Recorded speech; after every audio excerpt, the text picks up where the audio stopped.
Masechet Nedarim, traité Nedarim, Daf. Même Zayin, feuille numéro 47, tout en haut de la page. Omer Lachavero, celui qui dit à un autre, par un vœu, de ne pas tirer profit de son champ, etc. Bah, Avimi s'est posé une question. Konam le baïzé shatan ichnas. S'il a dit, j'interdis cette maison que toi tu y entres. Mais et si lui est mort ensuite, le propriétaire, ou qu'il a vendu la maison à un autre, Maou, qu'est-ce qu'il en est? Est-ce qu'un homme peut interdire quelque chose qui est chez lui, même après qu'il sera sorti de chez lui, Olo ou pas? Amar Rava dit, je bien, écoute. On voit dans une Mishnah, Haomer Livno, celui qui dit à son fils, Konam shiata neheneli, j'interdis par un vœu que tu tires profit de moi, ou met, et ensuite il est mort. Le père ira chez nous, le fils pourra l'hériter. Mais s'il a dit qu'il lui interdit de tirer profit de lui de son vivant et après sa mort, ou met, et ensuite il est mort, l'eau ira chez nous, il ne pourra pas hériter de lui. Donc on voit de là qu'un homme peut interdire quelque chose qui est dans son domaine, même après qu'il sera sorti de son domaine. Donc on a bien une preuve de là. Il y a une Mishnah ailleurs qui dit,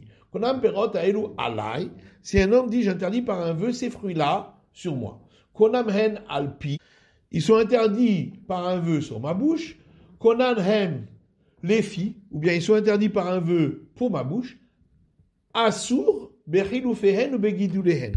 Il n'a pas le droit de tirer profit également de la contre-valeur de ces fruits, ainsi que de ce qui pousse lorsqu'on plante ces fruits.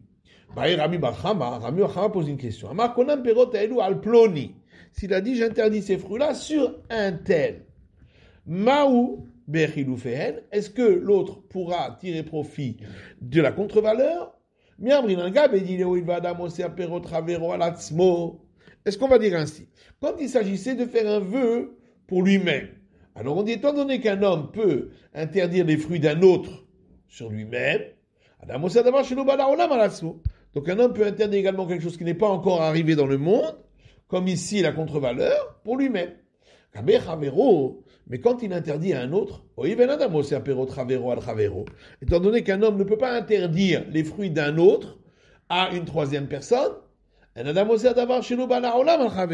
pareil, un homme ne peut pas interdire quelque chose qui n'est pas arrivé dans le monde à une autre personne, donc comme ici, il ne pourra pas interdire la contre-valeur. Odima, ou peut-être Mishum de Chiluféen qui guidulin d'amou. On va peut-être dire que la contre-valeur, c'est comme ce qui a poussé à partir des fruits, et donc l'Oshanahu, l'Oshanachavero, fait pas de différence si l'interdit était pour lui ou pour un autre. Dans tous les cas, il y aura l'interdiction même de la contre-valeur. Amar Ravacha bar Binyomi. Ravacha bar Binyomi dit, Itash, viens et écoute. Une braïta. Omer l'Ishokonam Shani Nehenelech. Si un homme dit, j'interdis par un vœu, que tu tires profit, toi, ma femme, de moi. L'ova, elle aura le droit d'emprunter de l'argent pour pouvoir se nourrir, ou et les créanciers viendront se faire rembourser chez le mari. Comment c'est possible que ensuite les créanciers viendront se faire rembourser du mari? Donc dans ce cas-là, la femme aura utilisé la contre-valeur de ce qu'ils vont ensuite se faire rembourser de chez son mari. La Mishum de Chilufin, d'ami. C'est donc bien une preuve que la contre-valeur n'est pas interdite comme ce qui pousse à partir des fruits. Alors Rav dit non, peut-être que en réalité la contre-valeur est-ce qu'elle est interdite uniquement a priori, mais avad.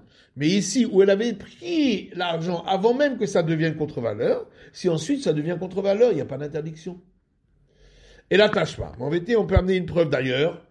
Amekadesh be'orla et namekudeshet. Une braïta qui dit celui qui acquiert une femme par des fruits qui sont des 3 premières années, donc on n'a pas le droit de tirer profit. La femme n'est pas acquise. Mais s'il a vendu les fruits et il l'a acquise par la contre-valeur, a raison mekudeshet. Elle est acquise. Donc on voit que la contre-valeur n'est pas considérée comme le fruit lui-même. Il dit peut-être que là aussi, on n'a pas le droit a priori d'utiliser la contre-valeur. C'est seulement a posteriori que ce sera valable. C'est la fin de l'étude du DAF, même Zayin, de la feuille numéro 47.